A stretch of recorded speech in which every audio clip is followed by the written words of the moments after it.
By 2050, our planet will be a vastly different place.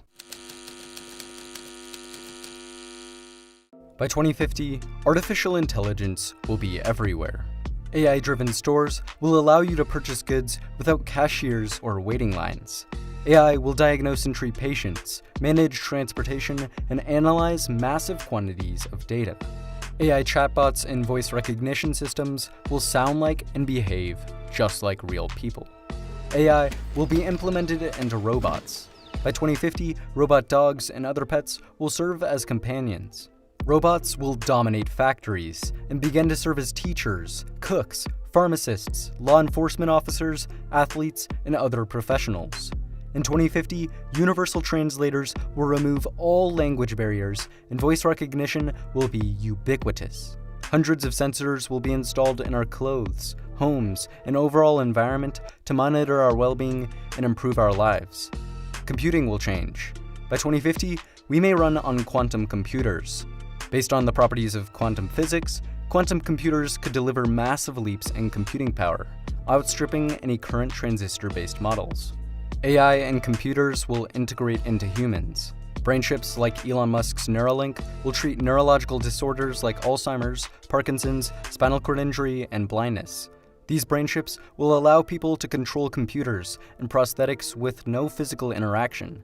By 2050, we may be controlling things with our minds and communicating through brain signals.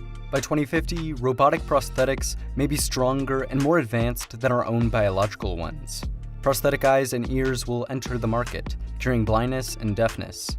And in 30 years, like AI, virtual reality will be everywhere.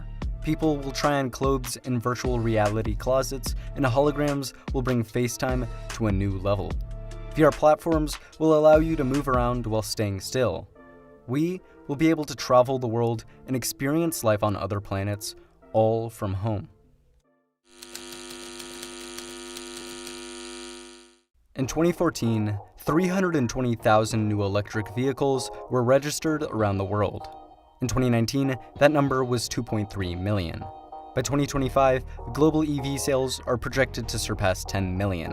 And by 2050, the majority of automobiles will be electric. Gas stations will disappear and be replaced with at-home charging stations, refueling vehicles in as low as 10 minutes. Automobiles will become driverless. As of now, Tesla vehicles already have autopilot features that achieve Level 2 automation on the Society of Automotive Engineers Vehicle Automation Ranking. Other companies, such as Google, have invested billions of dollars into self-driving technology. Currently, it's expected that fully autonomous Level 5 vehicles will roll out to consumers in the late to mid-2020s and become commonplace in the 2030s. By 2050, people will be hopping into cars with no steering wheel. Thousands of autonomous vans and semi-trucks will travel across country, delivering packages and shipments with no human interaction. Drones will do the same for shorter distances. By 2050, swarms of drones will be delivering small packages from floating or vertical warehouses. There will also be surveillance and security drones, along with drones for construction, entertainment, and agriculture. eVTOLs, or electric vertical takeoff and landing aircraft, will provide urban transportation. Currently, there are several working eVTOL aircraft prototypes. The urban market for them is massive, and studies have revealed that the technology could become highly profitable. One of the companies working on eVTOLs is Uber, who wants to make aerial ride-sharing a reality. There's also Airbus, who have their drone-like Airbus pop-up concept. If Uber, Airbus, and other companies succeed, we could see widespread adoption of the technology. By 2050, cities will likely have air taxis everywhere. But that may not work. Elon Musk says that roads must go 3D, which means either flying cars or tunnels. He believes the answer is tunnels.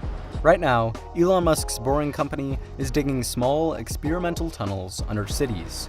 If Musk can significantly cut down boring costs, by 2050, cities will have thousands of tunnels underneath them. Another one of Musk's brainchilds, Hyperloop, will revolutionize long-distance land transportation. Hyperloop, the idea for vacuum maglev high-speed trains, could speed up to 700 miles per hour. A trip from Los Angeles to San Francisco would be only 43 minutes long, compared to a 6-hour car ride.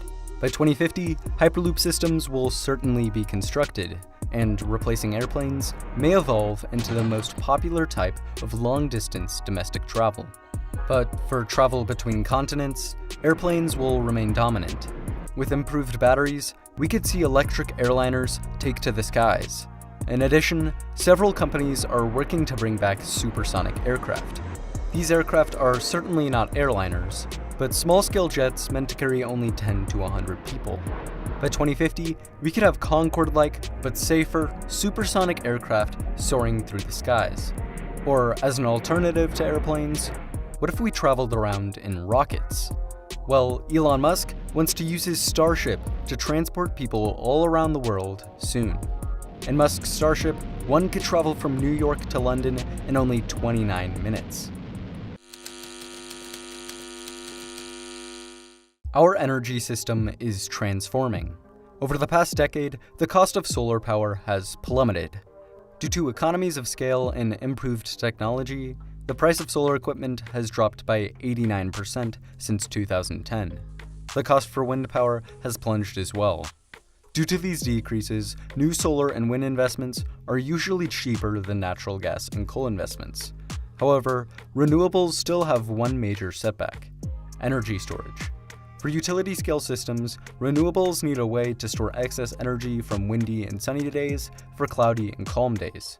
To help with this, researchers are developing new methods to store large amounts of energy. Some examples include storing energy as heat in materials, compressing air, or turning air into a liquid. Although it remains to be seen which method is best, these solutions will certainly be implemented for large-scale utility in the future. By 2050, renewables are expected to provide nearly half of all world electricity. But that's not all. As solar and wind begin to dominate the energy sector, fusion power will rise. Currently, fusion power is purely speculative. However, 35 nations are collaborating on ITER, a $20 billion project in France to test the feasibility of fusion for power generation. ITER will work by creating a fusion-powered plasma inside an experimental machine. The walls of the machine will absorb the energy, using it to produce steam that will generate electricity with turbines. ITER's first plasma is planned for December 2025. By 2050, we could have fully functional fusion power plants, operating more efficiently than any other power source in history. With NASA's Artemis program, it's planning to land humans back on the moon by 2024. SpaceX, Dynetics, and Blue Origin are all working on landers for the project. After the moon, NASA wants to send humans to Mars sometime in the 2030s. SpaceX is even more ambitious. They are developing the Starship, a rocket that they hope will send humans to Mars by 2024. Once they get there, SpaceX plans to establish a permanent colony. By 2050, Elon Musk plans to have a Martian city with as many as 1 million people. SpaceX is also developing Starlink, thousands of satellites that will provide the world's most advanced broadband internet system. Other space companies such as Blue Origin, Boeing, Lockheed Martin, and Virgin Galactic are all racing for space as well. In 30 years, we might have a permanent colony on the moon, space hotels in orbit, and humans on Mars. By 2050, our food consumption will be wildly different, mostly due to meat. Livestock contributes to 15% of human greenhouse gas emissions and uses 26% of the Earth's terrestrial surface. To feed our growing population while lowering emissions, we must move away from meat. Assisting with this are meat alternatives. Companies like Beyond Meat and Impossible Foods have obtained billion-dollar valuations, supplying the rapidly growing meat alternatives market. In addition, plant-based diets as a whole are growing in popularity. Then there's cultured meat. Cultured meat is meat produced by in vitro cell culture. It avoids the slaughtering of animals and produces very minimal emissions. By 2050, we will likely have in vitro T-bone steaks produced for the masses. To meet the demand for increased plants and the growing population while escaping the uncertainty of the changing climate, farms will move indoors, vertical, and into cities. The vertical farming market is exploding. By 2050, there will be large-scale vertical farms all around the world, feeding the growing population while using very little land and water. As our food consumption transforms, biotechnology will advance. While prosthetics replace large organs, stem cells will regenerate injuries and diseases. Stem cells, which can be guided into becoming a wide variety of specific cells, will be used for therapies. Eventually, like brain chips, stem cell therapies could help those with Parkinson's and Alzheimer's, but also those with type 1 diabetes, heart disease, burns, cancer, arthritis, and all sorts of other diseases. Another biotechnology is gene editing.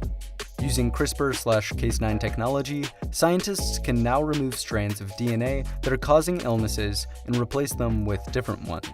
In the future, scientists hope to cure lifelong inherited diseases with this technology. While we decarbonize the world's economy, we will utilize carbon removal technology. Carbon capture and storage will catch carbon emissions from a source and then transport them underground, leaving the atmosphere unaffected. Advanced technologies will remove carbon directly from the air and seawater. Additionally, some minerals naturally react with carbon dioxide, and we can use them to convert carbon from gas into a solid. It's not sure which of these strategies is best, but in the future, we will certainly see their widespread implementation. If you enjoyed this video, it would be amazing if you like and subscribe. Also, remember to check out the comments and join the conversation. Thanks for watching, and see you next time.